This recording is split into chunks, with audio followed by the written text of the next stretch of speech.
Ashama harka fuunee ilmaan Oromoo biyya addunyaa guutuu jirtan. Galfata tokko qabna. Galfata Oromoo ilmaan Oromoo nu bira kaayyatan galfata keenya galmaan gahuudhaaf har'a kunoo haala kanaan meeshaa binnee deemu jirra.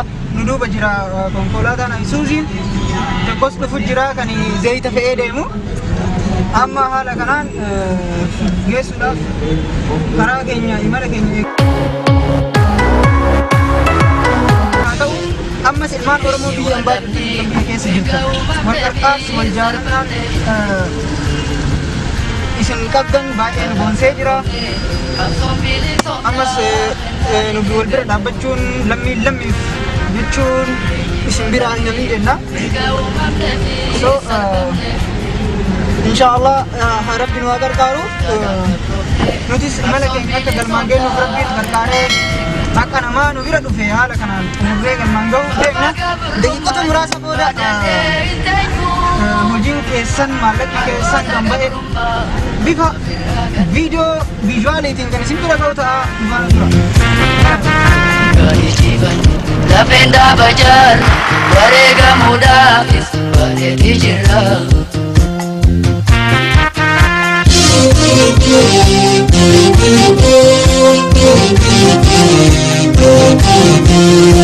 Birkanna agafal manna nimona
kan amma asitti argamneef har'a waadaa galfata ilmaan Oromoo tokko qabna. Galfanni ilmaan Oromoo biyya Ameerikaa fi Kanaadaa walitti qabiinsa yookiin adda durummaadhaan Kadiir Oromoo, Kadiir Tolaa fi Abdii Muddee qindeessuudhaan gama Instagram irratti walitti qabamee waadaan nutti kennamee ture. Waadaan nutti kenname Ramadaana Iidaaf ture. Garuu karaa warra hawaalaatiin maallaqni gahuu hin dandeenye. Maallaqni kan gahe guyyaa sadii dura jechuun Kamisaa kaleessa meeshaan akka zayita kun argamuu hin dandeenye. Zayita kan argachuudhaaf jecha kaleessa Finfinnee turre har'a argamnee dhufne. Egaa wanti jiru kana fakkaata. Amma as geenyeeti mee eebba jaarsolii dargaggoonni biyya alaa jirtanis eebba isaanii argattanii yeroo rakkisaa kana keessatti yeroo koronaafu namni manaan baane kana keessatti isin ilmaan Oromoo abbaa fi haadha keenya kan rakkachuu jiru cinaa dhaabbannaa jettanii dhufuu keessaniif eebbi isin barbaachisaa isaan eebbaan nu banu achi booda namoota tokko irraa yaada fudhanneeti qophii keenya goolabne jechuudha. Asittis dura bu'aan ganda kanaatis asitti argama. Jaarsonnis, haadholiinis, daa'immaniis, qeerroon hundinuu ni argamani. Egaa yaada keenya irraa fuudhutti dabarra maqaa keessan beeksisaati eebba keessanitti. Gorana qalatoomaadha maqaan kiyyaa Amiin Hassan nan jedha. Wanni isiniin jiru qeerroon irra jiraattee akkanatti dhuftee nu laalufu qeerroon humna uummataa waan taateef galatoomaan isiniin jedha. Jiraadha. Warri biyya hambaa jiran sun yeroo ammaatti fakkeenyaaf Ameerikaan kaanii cufaadha. Mana isaa ta'anii haala dalagaa hin jirre jiranii sanumarraa waan qabu $5 walitti bitanii fi yaadatanii mee isaanis rabbi eebbisaanii. Isaanillee haa galatoomanii bakka jiranitti dhukkuba gizeedhaaf amma dhufe kanaa waliin rabbi irra isaanillee haa aansu walumaanu nutis warra gartee irra aanee hamjii galfatu walii rabbi nu haa godhun siin jedha. Isno assalamu alaikum. Salam. Ini sinjen namanya cuma ya ada kapten. Yusuf ya Yusuf Sulaiman. yaanni keenya gaariidha. Galatoomaa nama xiqqoo namaa fideetu guddoollee fidaa. Galatoomaa ilmaan keenya bakka jirtanitti Oromoon haa galatooman jechaadha qabna jechuudha. Eessirraa dhaloonni keessan biraan Oromiyaa keessa eessatti? Dhaloonni keenya adda addaarraa walitti dhufnee beekta. Kaan Baabila, kaan Gursumni, kaan Dirreedhawa akkanatti dhufne jechuudha. Isin eessa? Baabila. Irraa gara jiraachisa dhuftan jechuudha. Isinoo? Nutilleen magaalaa Jawwal irraa dhufne Keellaa Jibuutiiti. Achirraa Dirreedhaa nu fidanii Qeeraa bakka jedhamtu achitti mangistiin nu qubsiiftee achitti hanga gizee teenye achirraa akka carraadhaa as dhufne jechuudha. Wanni dhaammattan maaltu jiramee fakkeenyaaf mootummaanis warri viidiyoo kana ibsaa ilaalan nama hedduutu ilaala. Dhaamsi nama bira nu haa gahu jetta yoo jiraate wanti dhaammatta yoo jiraate yookiin ijoollee warra biyya alaa jiraatus ta'e mootummaattis ta'e yookiin immoo rakkoo nama jiru yoo jiraate gara uummanni akka isin beekuuf rakkoo kana wanni himachuu barbaadde yoo Kanaafuu wanni isiniin jiru galatooma qeerrooni nuti akka nama gartee hidhamee hidhaa keessa jiruuti har'aa dhuftanii nu ilaaluu keessaniif galatoomaadha. Karaa cufaa fi banaa isintu beeka akka fakkaatutti bakka isin mul'atte rakkina keenyas waan agartaniif isintu galmaan nu gahaa jechuudha. Hedduu galatooma.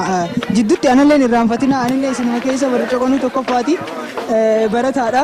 Dhimma kana immoo isaa yaadan ijoolleetti ijoollee achirraa hanga dandeessan amma isin gargaaraa jennaan wanti qoolitti buusanii maalleen isaan buusan silaa nama hundaaf ture garuu hin ga'u bakkuma irra xiqqoodhaa nama xiqqaan qubate barbaanna jenneeti gara Hamzeetiin Hamzeen baay'ee nu gargaaree jira dhimma kana gochuudhaaf isaafis wanni dhaamsa yaada barste yoo jiraate baay'ee godhuuf Ayyee galatoomaadhaan nama xiqqoo nama fideetu guddoo harkatullee nama yaadata. Tanaaf jecha umraa rabbi isin adeeressu galatoomaan isin jaayaa qeerroo Oromoodha. Egaa ammallee haadholiin hangafa teenyaame haadholii keessaayis nama tokko irraa yaada fuudha. Yaada takkaan isaanirraa fuudhee egaa mee maqaa keessanii? Ani maqaan kiyya Faatumaa Osootiin Jaamaa dubartuu magaalaa Adaamaa ganda dhakaa adiirraayi. Dhaloonni keessan duraan Oromiyaa keessa eessa ture? Ani dhaloonni kiyya iddoo Harargee lixaa aanaa Daaroo Lobuu magaalaa Machaaratti dhaladhe. Naannoo irraa dhufe immoo naannoo Somaalee magaalaa Wacaaleetti irraa hin dhufe. Yaanni qabdan maaltu jira har'a keessatti gammachuu? Nuti yaanni nuti harkuu keenya irraa irraan tanaa duris simannaa iddoo duraatiif jalqaba nuuf godhame qeerroo Oromootii warri dursee asitti dhufee simannaa nuuf geggeesse. Hubachuma keenya ni jirtaniif hin jirtan jirraa'u erga dhufanii nu qubsiisan simannaan uummata Oromoo kaasitti jalqaba uummanni dhufee nu qubsiisan alatti namni simatee nu laalis hin jiru ture. Jalqabaaf qeerroo Oromootu daandii nu bane ture. Kanaafuu qeerroon Oromoodhaa karaa bal'inaan dhufteetii nu agarsiiftee miidiyaattis qarrastee jireenya keenya kaasiitu uummaticha agarsiisuu dandeesse jechuudha. Wanni dhaammattan maaltu jira? Haadholii irratti dalagaa haalli jireenyaa wanti isin dhibeeku wanti dhaammachuu barbaadda yoo jiraata maaltu jira? Duraan dursee bakka kana dhuftanii nu laaluudhaaf waan qabdaniin nuuf gumaachitanii nu cinaa dhaabbachuudhaaf balaa barri fide kanaaf jecha manatti ilmaan kun ittifamee jira hayyee rakkoon itti galaa kanaafuu lubbuu isaanii baraarra jettanii nu bira gahuudhaaf hedduu isin galatoomfanna. Akkasumatti illee isinillee rabbi umrii isin dheeresse rabbi isin tursiisu. Nuti wanni nuti dhaammannu akkanumatti inshaallah caayaan teessan hin goggogini maddi keessa rabbi isinirraa hin goggogsine hin ja'a bakka jirtanii rabbiin isin dagaa'isu haqa keenyas rabbi bakka nu haa buusu. Kanaafuu nama xiqqoodhaan wal yaadatee guddoonis wal bira dhaabbata. Kanaafuu nuti wanni sila dhaammannoo nuti qabnu dhibee baraaraa rabbi nu haa baraaru. Uummanni keenya bakka jirtanitti wal jabeessaa tokkummaa keenya akka gartee gaddaa sibiilaa kan jiine ta'utti wal cimsaa iddoo jirtanitti wal cinaa dhaabbadhaa dhibee baraa tanarraa illee akka wal baraartanii. Kanaafuu wanni uummata hawaasa kiyyaaf dhaammannoo qabu kana dhaammannoon mootummaaf qabnu nuuf yaada himnaa himaa ollus galma nuuf hin ga'u dhugaa oka dubbannu ta'e galma nuuf hin ga'u qaamaatu mana nu jira malee dhugaa rabbii sanitti nuti qalbiin teenya haala nu jirti. Nama keenya iddoo adda addaatiif rakkoon irra raawwatamaa jira lubbuu nama meeqaa gabaabbachaa jira qeerroo meeqaa biyya yuudhumaa jira maqaa oromummaatiin gabaabbachaadhaa jirra waan ta'eef turin jirre baasa duris namichi dhoysee yoo balleessaadhaa ture akka baasa amma deemaadhaa jiru kanaan agarre. Kanaafuu nuti uummanni Oromoodhaa lubbuun qeerroo teenyaa maqaa Oromoo qofaan lubbuun isaa baddee daggalatti bineensa nyaachaadha. Iddoo jirutti lubbuun isaa gabaabbachaadha. Warra keessaa fuudhamee dubartiin harma hoosiftu. Yakka takkaan alatti dhimma takka keessa galtu dubartiin. Yakka takkaan alatti dubartiin abbaa mana isii caccabsanii mana osoo ciisaa jiru isii maasaa isii facaafachuudhaaf daa'ima waliin rasaasayyanii isii maasaa isii gubba kuftee du'uudhaaf kuni waan addunyaa kanarratti illee agarree hin dhageenye. Mana keessatti rasaasaa rukutanii daa'ima irraa hambisanii isii lubbuu siidhaa dhabdee abbaan daa'ima isaa hammatee dhaabbachuu jechuun kunillee isa fuudha waan akkana agarree hin dhageenye. Yaa dhiiroo wanni kun seenaa nu gaafata. Boru ganama hayyee bakka kana bara kana ni dabarra. Inshaallah wanni aduun amma nu baatetuun boru nuuf ifte akka ta'e takkatti hubachuu qabna. Uummanni Oromoodha iddoo jirtanirra dhugaa rabbisanii quuqama yoo walii qabaannu ta'e an uummata irra kaa'an jiru. Waa'ee dhimma siyaasaati kun nullee ilaallattu ture. Uummata irra kaa'an jiru garuu hadooddiin nu keessa jirtu nu callisiifne. Kana waan ta'eef iddoo jirtanirraa nama keenya wal dammaysaa bakka jirtanii iyyee walii dabarsa. Maaliif yoo ta'e iyyi walii dabarsinu kun rakkoo namarra uumaa osoo hin taane ummata keenya kanarraa ummanni kun warri gartee rakkoo raawwachaa jiru kun akka dhaabbatu Oromoo irraa dhalatee Oromiyaa guddatee nama isaa saba isaa kamiidhaadhaa jiru kanarraa harka akka deeffatu booddees bakki itti kufu hin qabu waan ta'eef harka isa bakka itti kufu akka hin dhabne iddoo isaa haala gaarumfachuu namni maal jedha takka gaafa aangoo qabdu nama keetiif ta'e takka lafa keetiif ta'e jedha arra nama fiitiif ta'u lafa fiitiif ta'uudha malee sirna alagaan ifiifuu alaanurra xiyyeeffattee jirtu keessa nuti akka waliin yaadne humna kophaadhaa ta'uu baafamte ta'e dhuguma rabbi sanitti Oromoodhaaf kophaa baafamte ta'e dhugaa akka dubbannu ta'e Oromoo humaa takka irraan fuudhanii ani wanni nan qabu Oromoo irraa humaa fuudhuu hin danda'an dhumnee hin dhabamne waan ta'eef kanaafuu akkuma gartee labsa gadhiisanitti labsa gaarii jala erganii gorsa gaarii jala erganii akka uummata kana harka uummata keenya irraa sassaabbatan akka nuuf godhaniin jira. Hedduu galatooma. Ayyee sinillee galatooma. Xumuruuf kaanee jirra qophii keenya mee xumura irratti yoo durbaan ganda kanaa Hamzeen as jira mee isarraa illee yaada gabaabaa tokko fudhannee waan jiru akka nu ibsu gama namaan isatti isin dabarsa. Maqaan kee Hamzaa Gazzuu jedhama. Magaalaa Irnaa dhalataa magaalaa Irnaa hidda dhaloota Tuulamaa yookaan Salaaleeti. Haa ta'u wanti lammii namii fi namaa fide xiqqaanuu waan guddaa qaba. Maal jechuun barbaade nuti akka qeerrootti akka dargaggeessaatti anilleen uummata kana dura taa'aadhaan tajaajilaa jira. Rakkina isaanii gadi fageenyaan qaceellootti namni keessa beeku ana akka ganda kanaatti dura taa'a. Akka qubataa magaalaa Adaamaa waliigalaatti immoo dura taa'a koree fala barbaaduu qubataa magaalaa Adaamaa jechuudhaan yeroo dhiyootti muudama kana waliif mootummaan kan inni irratti hojjechaa jirra. Haa ta'u rakkoon uummata kanaa baay'ee gadi fagoodha. Waan nu fiddan kanaaf rabbiin isin haa yaadatu. Nama nu yaadate hunda qeerroo amma maqaa waamtan kana hunda rabbi isin haa yaadatu. Rabbi isin haa kabaju, rabbi isin haa guddisu.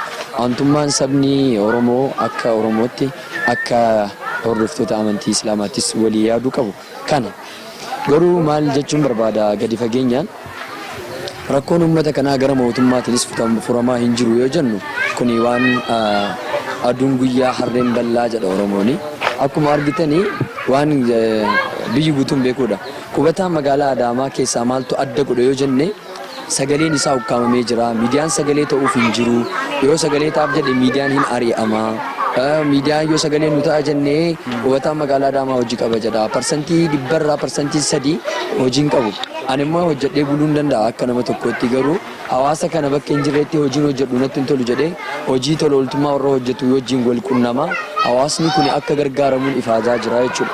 Maaliifin kana ifaajaa yoo uummanni kun jiraateedhaan kan inni as jiraadhu yoo bakka hawaasni kiyyaa, hawwan kiyyaa, abbootiin kiyyaa, qeerroon yookaan ijoolleen ala ol adeemtuun miidhamaa jirutti akkamitti taa'uun keessi koo hayyama jedhee hojii tola ooltummaa warreen ammallee danda'an yoo jiraate wanti nu fiddan kun baay'ee guddaadha nu biratti.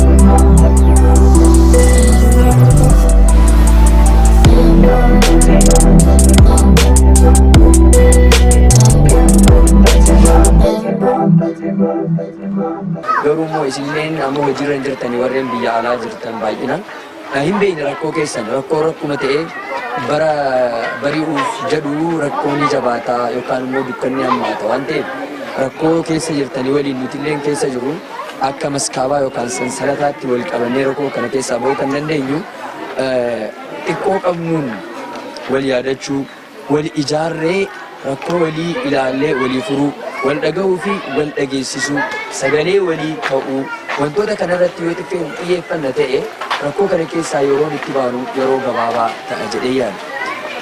Rakkoon as keessa jiru tokko lama jedhamee yoo kaafamu rakkoo dinagdee qabna. Oromoon waadaa nutti hin beekne kaleessa Oromoon waadaa nu galee qaba. Waan tokko jedhee ofii olitti isin jiraachifna jedhee birrii guddaa walitti qabsee jira. Birriin san garuu armaarraa eessa ga'ee namni nutti dubbatu hin jiru. Nuti hojiitti galuu barbaanna. Hojiitti gallee waadaa Oromoon nu galte sana guunnee ifii olitti Oromoo ifii oli isin jiraachisne jette nuti immoo hojii gara keessa gallee Oromoo leelliiftu Oromiyaa badhaate, Oromiyaa guddatte, Oromiyaa dinagdeedhaan badhaate hawaasa ifii olitti isin jiraachisaniif gatii kaffallu ta'uu barbaanna. Nuti siidaa Oromooti qubattoonni. Qubataan bakka 10 akkanuu qubate siidaa Oromooti. Maaltu siidaa nu godha? Siidaa kaan wanti adda nu godhu yoo jiraate siidaan kaan dhaabbatee hin nyaatu hin dhugu. Nuti garuu hin nyaanna hin dhugnu. Nuti daleegnee guddannee of bira dabarree hawaasa biraallee gargaaruu dandeenya booru. Siidaan kaan immoo hin taa'a seenuma ta'uu danda'a malee keessa darbee gargaaruu yookaan immoo deemee hawaasaaf qabsaa'uu hawaasa Oromootiis bakka bu'ee seenaa Oromoo bifa sagaleetiin dabarsuu danda'u. Nuti immoo kana hunda godhuu dandeenya. Tokkummaan nuun argame isa yoo diigamu kanaa ol wanti nu miidhu jiru. Nuti tokkummaan nuun argame isa yoo diigamu keessi keenya achirraa madaan jalqaba. Dogongorri eessatti uumame eessarraa kee jechuudhaaf arraan tana dubbachuuf yeroon hin geenye ta'a. Garuu immoo yeroon ga'aa jira waan ta'eef warri biyya alaa jirtanis ta'e dhaabbanni kamuu dhaabbanni jiru hundinuu sagalee ukkaamuu ta'e kan qubattoota magaalaa Adaamaa kan hamma dandeessanitti akka nuu baastaniiti. Nuti waa tokko keessa hin jiru amma arraa jechuudha. Iyyata tara 5 yookaan immoo marraa 5 galfannee jirra. Iyyatni keenya isiniif deebi'e jedhee immoo waggaa tokko guutuu lafarraa harkifamne hojittis galuu dadhabne hawaasni keenya rakkoo keessaa bahuu dadhabee hawaasni keenya yoo inni dubbadha jedhe immoo shororkeessaa jedhama. Afaan hin beekneen arrumaan tana yoo ati hawaasni kiyya rakkate maaliif fi rakkoo isaa kana keessaa hin baasne ijaartanii jenne arrumaan tana kaanee shanee jedhamna yookaan maqaan biraa nutti moggaa.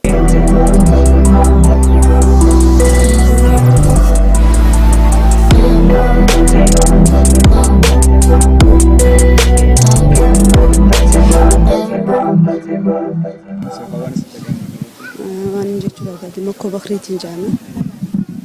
Luftanii nu laaltaniif baay'een isin galateeffadha. Akka nu laalu keessanii fi haalaan isin kenname nuti baay'atee rakkoo keessa jirra. Dubartiin teenya takkaa shiita takkarraa lama jijjiirrattee hin beektu. Daa'imni keenya kophee takkarraa lama godhatee hin beeku. Rakkoo guddoo nurra jira. Maabiraatiidhaan mana dhaamaa keessa galaa jirra. Hedduu bishaaniin waa hedduu rakkachaa jirra. Rakkoon takkaa nurraa hiikattee hin beektu. Haalaan rakkannee jirra. Nuti biititu maali jennee rakkachaa jirra. Mootummaan isin nu laaluu dandeenyu jiru. Rakkoo kanagaa hatattamaan akka nurraa furtanii jira. Kanaaf dhaamsa kiyya kanaa baay'ee galatooma. Baay'ee galatooma. Dhuma irratti sagantaa keenya boola gundura dhaamsa yookaan du'aayii yoo qabaatan galataa nama geessuuf qaba yoo qabaatan isaan gara maanguddootti isin dabarsa. Gaariidha. Qeerroon teenya ni jirtanuun seenii arra nu yaadachuu keessaniif galatoomaadha. Warra wal dhaga'u kan waliin deemu kan wal jala deemu warra hafuurri walitti urgaa'u walumaanuu rabbi nu haa godhu. Warra wal jala deemu rabbi nu haa godhu. Warra wal nyaatuu kan waliin deemu rabbi nu haa godhu. Har'a asuma dhuftaniitu nu dubbisuu kanaaf galatoomaadha. Galatoomaan isiniin jaa umraa dheeradha.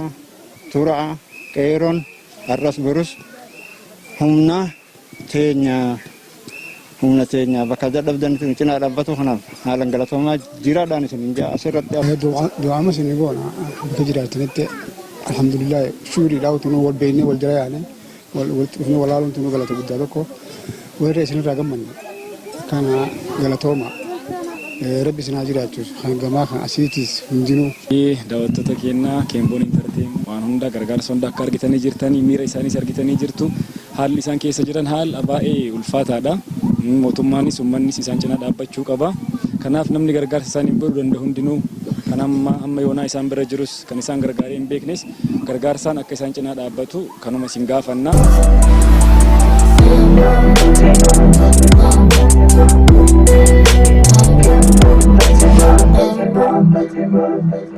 Keenya har'a guyyaa har'aa kana guyyaa Amee 29 kana jechuudha.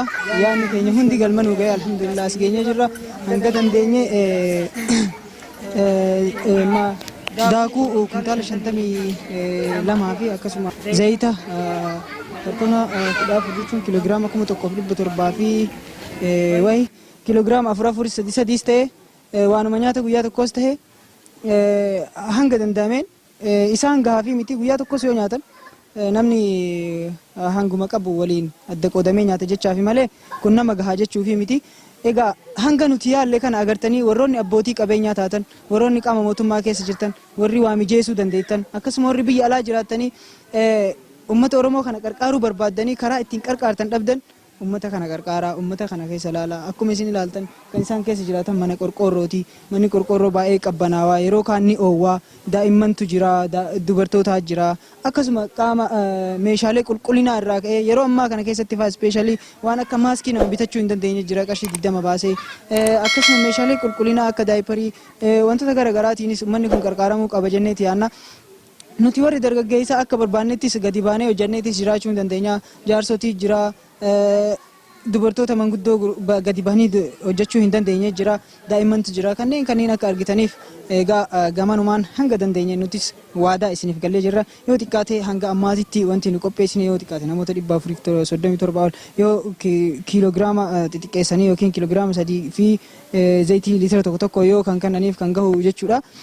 Garuu ammaaf walumaa galatti wanti nuti qabannee dhufne kana fakkaata. Baay'ee isin jaalanna uummanni Oromoo warri ala jirtanis warri gargaarsa nu gootanis warri ammas nu godhuu barbaaddanis kara kamiinuu nu qunnamtanii uummata kanas uummata biraatis biraan isin gahuu dandeenya. Baay'ee isin jaalanna baay'ee galatoomaa rabbiin dhibee kana nurraa kaasu jenna nu faana tura nu irraanfatina.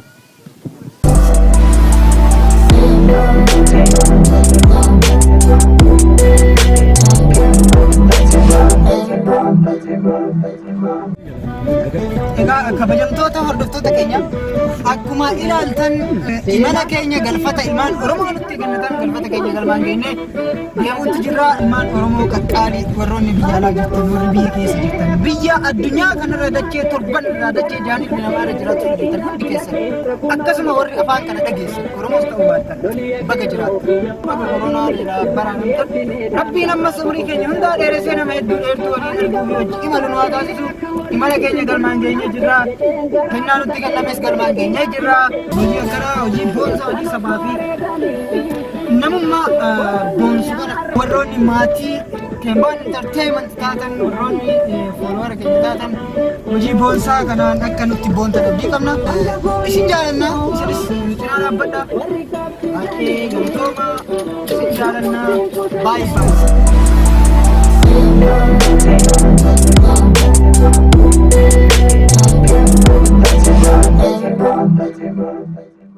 Nada burreda, mutasi da besas bata, kanachi gore, kanisas gore, gargar facane, kenya malata, jedime.